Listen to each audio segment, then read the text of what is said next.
Welcome to another episode of EQ Unlocked. Regulation, awareness, choices. In this episode, we're going to talk about the workplace.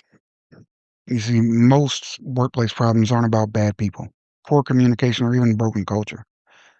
They're about a result of unregulated nervous systems operating under pressure.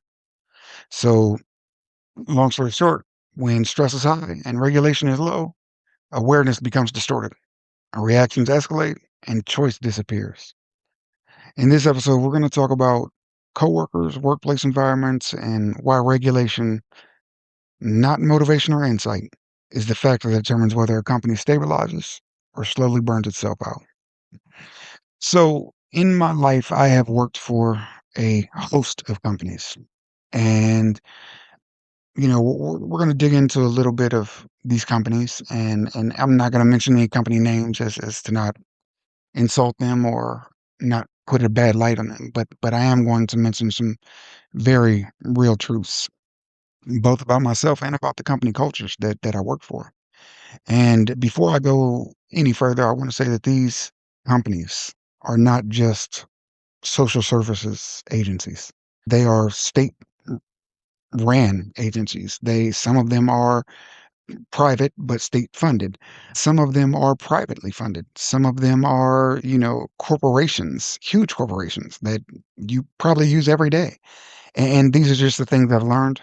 And I really, want to highlight the fact that all these problems, before I even get started, all these problems that I mention, all these problems that I can talk about or that I talk about they can be solved.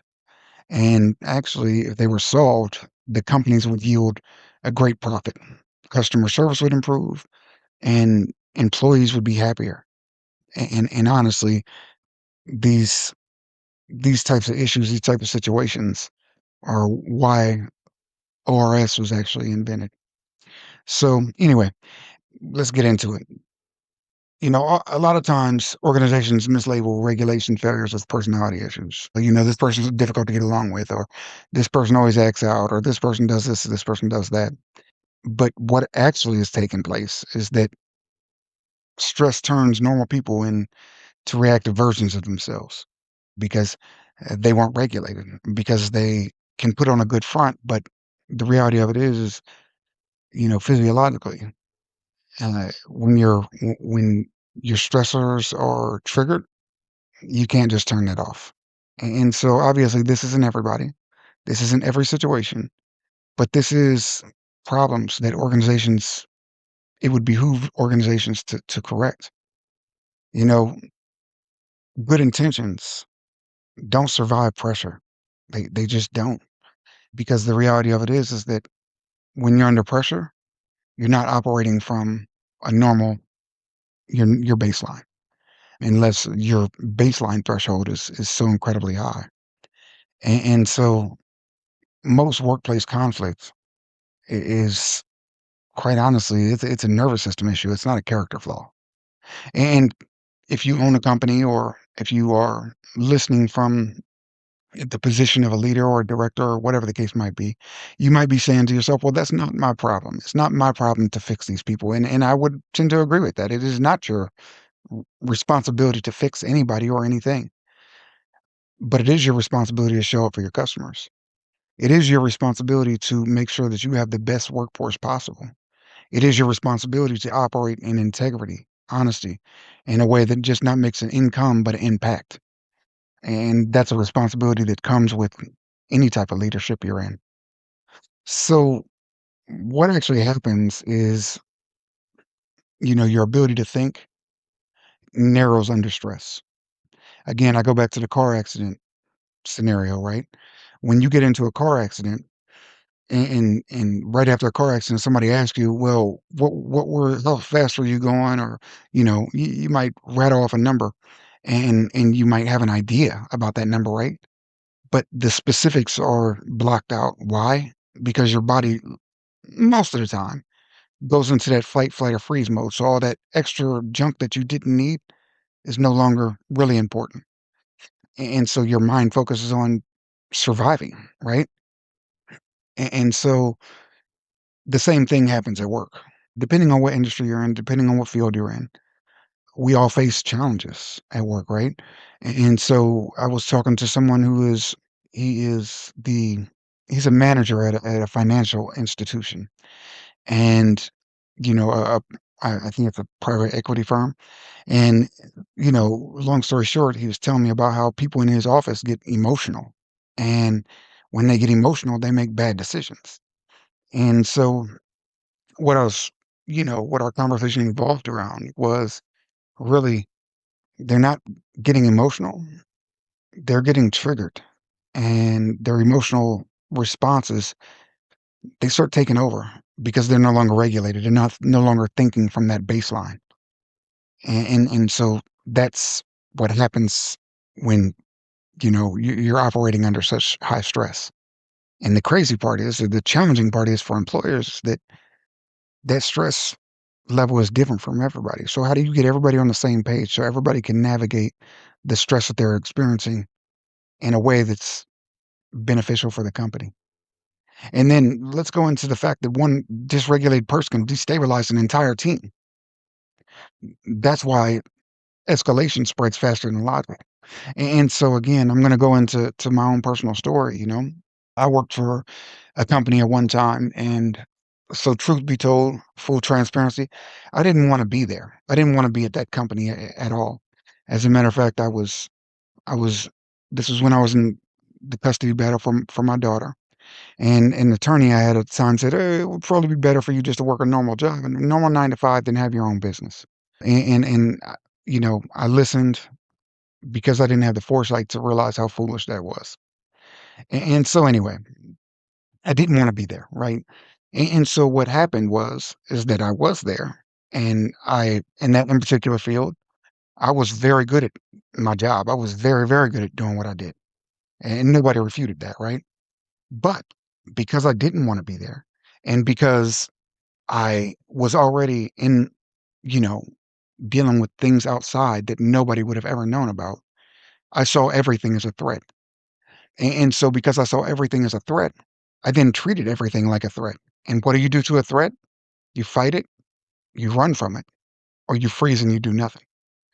And so fortunately, not necessarily fortunately for me, unfortunately for me, my mode was to fight. That was the only mode I was in at that time. That was all my body knew how to do. And so I would notice that when something would go wrong, or there was a discrepancy in the way things should have been done, or the way they should have been handled, instead of me handling it the appropriate way. And actually, I can't even say I didn't handle it the appropriate way because I tried to, but then when I felt like that got shot down, it went into a fight mode. And so I think about it. I think I may have talked about this in a past episode, but there I work for a company, and one of my supervisors said, "Hey, if kids don't go to school, you don't feed them." And I sent her an email outlining the Ohio Revised Code, which made that completely unethical and, might I add, illegal. And so as a result, she was let go from that company. That should have been the end of it. Unfortunately, it was not the end of it. People got in their feelings, and they saw me as the bad guy in that situation, and so they started uh, attempting to attack me. Now, I suffered a lot in that situation. I did. I actually ended up in the hospital for, the honestly, I was having panic attacks, and I didn't even realize what it was at the time. And so I ended up in that situation, and, I can go into all the details of it, but there were some major rights that were violated, and it ended up costing that company a lot of money. Not because I sued them, although I had every right to sue them, but because they had to face the injustice that took place on their watch, right? And what that meant for them was that they had to make things right for me before I decided to take action and sue 'em. And so you can imagine how quickly that would have just eroded the entire work culture. As a result, many of their leadership were let go, and that's the reality.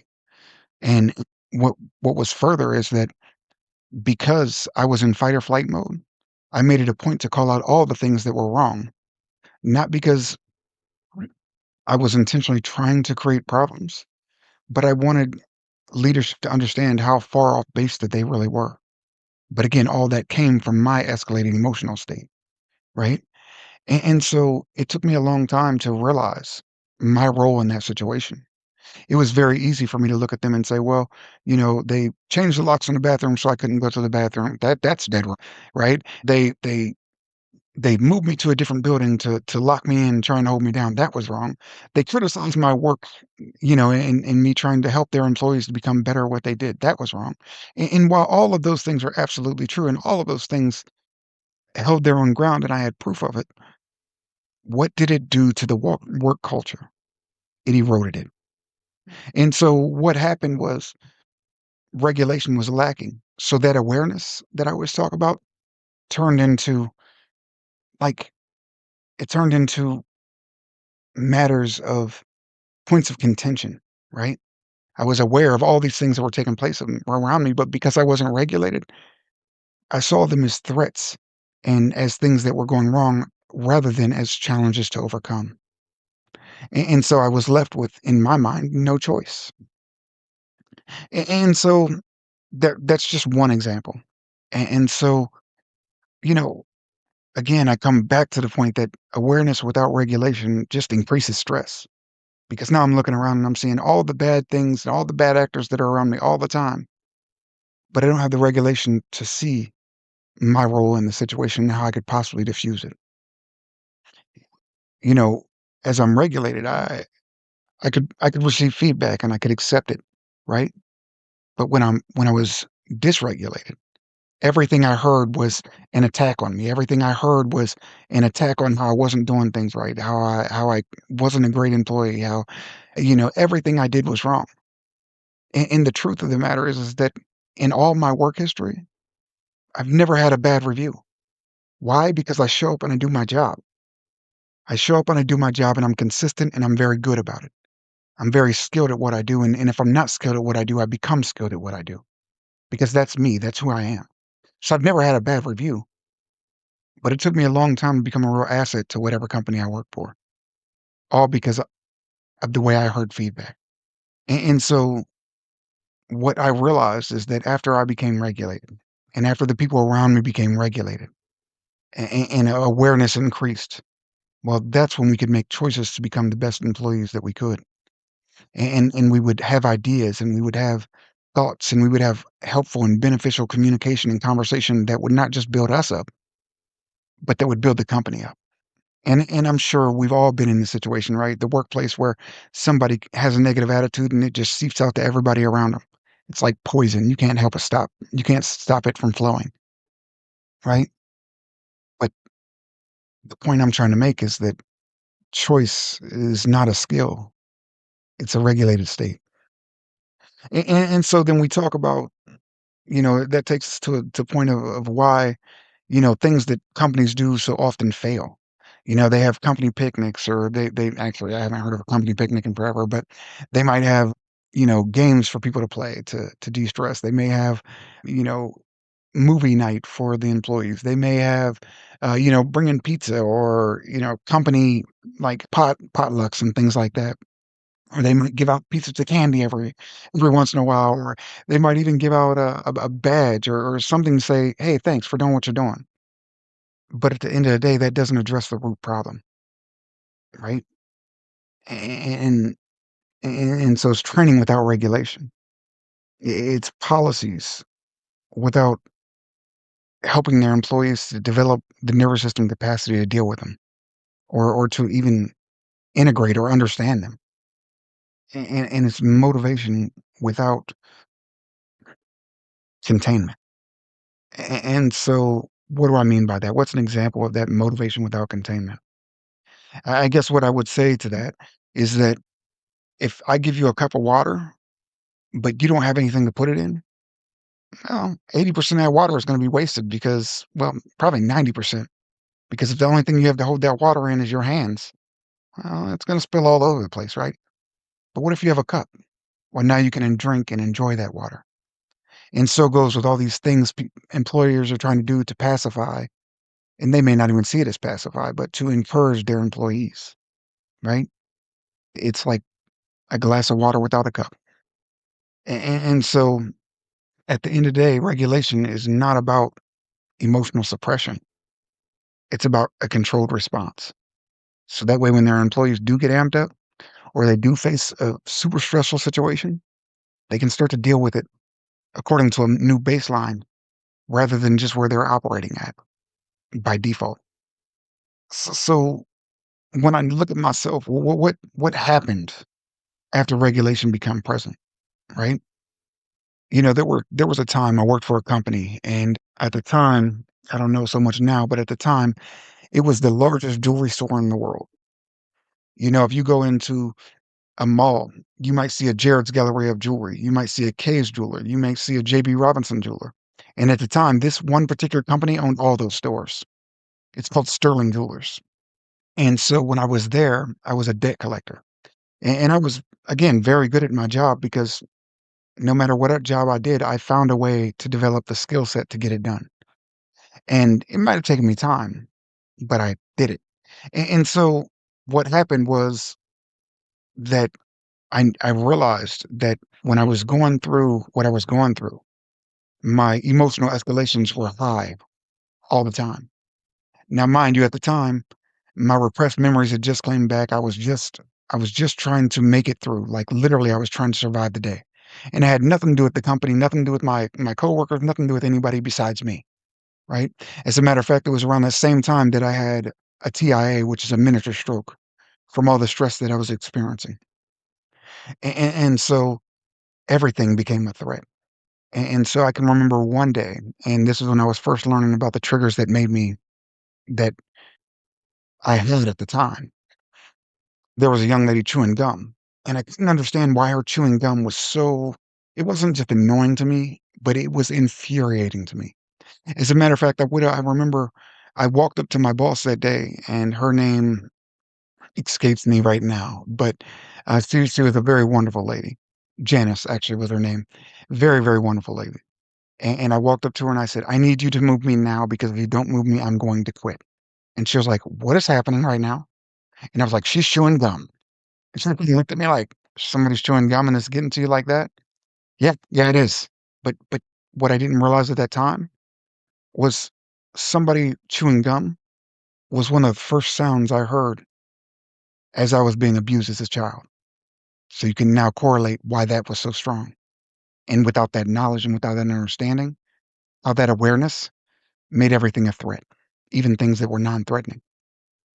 And so what I realized is that my behaviors were unpredictable. One day I would come to work, maybe I would come to work and I would do great. And I would always meet my quota because I had a whole month to flatten it out, right? I had a whole month to reach the company standards. But I was completely unpredictable. You didn't know if I was going to come to work one day or not come at all, or come and be a rock star employee, or come and completely ignore everything, all my responsibilities. You didn't know. But when I was there and I was on point, I was on point, you know? And so I was constantly burned out. I couldn't make my decision making was hit or miss at best. So one day a customer would say, "Hey, boy," and I would speak to him as though he was the scum of the earth, right? And another day it wouldn't bother me at all. But that's all without regulation. Once I became regulated and once I understood myself better, and once my nervous system was at calm, all these perceived threats just went away. I was able to maintain and keep myself in control at all times, no matter what was happening. I was able to contribute to the team. I was able to encourage and build people up and to laugh. I was able to make clear decisions under pressure. So at the end of the day, that being calm that I developed after regulation wasn't passivity. It was operational stability. And so, right where I'm at right now, I just want to take a moment to apologize to anybody I might have worked with in the past that I might have made their jobs harder. And now, granted, this was years and years ago. We're talking probably like probably a decade ago, actually over a decade ago now. But if you're listening to this and this happens to fall upon your ears, I just want to apologize.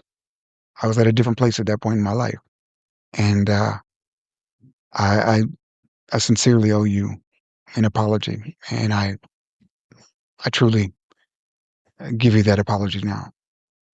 And so anyway, continuing on, regulation needs to be an organizational requirement. And there are some environments that demand regulation more than others. For example, you know, we all see the news, we all see police brutality, we all see what's happening with different government entities, right? So we see that people are not regulated. They're just reacting. And think about how dangerous that can be when people just react. And that's, that's obviously a major thing where people are dying because people aren't regulated, right? That's not an everyday thing. But even if you're a teacher, or let's say you work in a call center, or let's say you work at a fast food place, everybody benefits from you being regulated. And so no matter what environment you're in, regulation will only benefit you. It will only serve for your highest good. And not just you as an employee, but you as a company will benefit from your employees being regulated. And so obviously, again, regulation carries more weight in some places than the other, but at the end of the day, it's costing everybody a lot. The lack of regulation, that is. And so leadership's responsibility, you know, whatever it is, whether you look at yourself as a leader and your responsibility is to maintain numbers, or your responsibility is to keep people safe, or your responsibility is to make sure the community is safe, right? You have to understand how regulation plays a part into all that. And this isn't about blame, right? Because this is something that we don't take account for. We just assume that, you know, it's where we're at. And so this is not about blaming anybody. This is about knowledge increasing and hopefully things changing as a result. Regulation needs to be an infrastructure, not like a self-help tool. It just needs to be a part of what's taking place. You know, I you don't start by fixing people. You start by understanding the regulation capacity that your employees have. Before awareness, before change, you have to find your baseline regulation. So if you're an employee, if you're an owner or whatever, if you have a family, if you're single, if you are a single parent, if you are a kid listening to this, or you're a kid who didn't always get along with your parents, or whatever the case might be, understand that regulation is your friend, and it's only going to serve you to become the best and highest version of yourself. So if this episode describes your experience at work, frankly, the next step isn't more insight, it's clarity. And, I encourage you to check out the website, Matthew F. Stevens, EQ Unlocked, or the ORS page. There's a free regulation baseline assessment right there. Don't worry, I'm not selling you anything. I'm just trying to help you to figure out where you're at so you can figure out how to move forward. So with that, I bid you adieu, my friends. And as always, be amazing, be you. As this episode comes to a close, take a moment to notice what stood out for you. Emotional intelligence isn't about having all the answers. It's about building awareness, understanding yourself and the people around you, and choosing how you respond, especially when things feel difficult. Growth happens through reflection and practice, not pressure or perfection. If this conversation supported you, consider sharing it with someone who may benefit from it as well. To explore more tools and resources around emotional intelligence and personal development, connect with EQ Unlocked and Knowles. Until next time, remember, better awareness leads to better choices, and better choices lead to a better life. This is EQ Unlocked.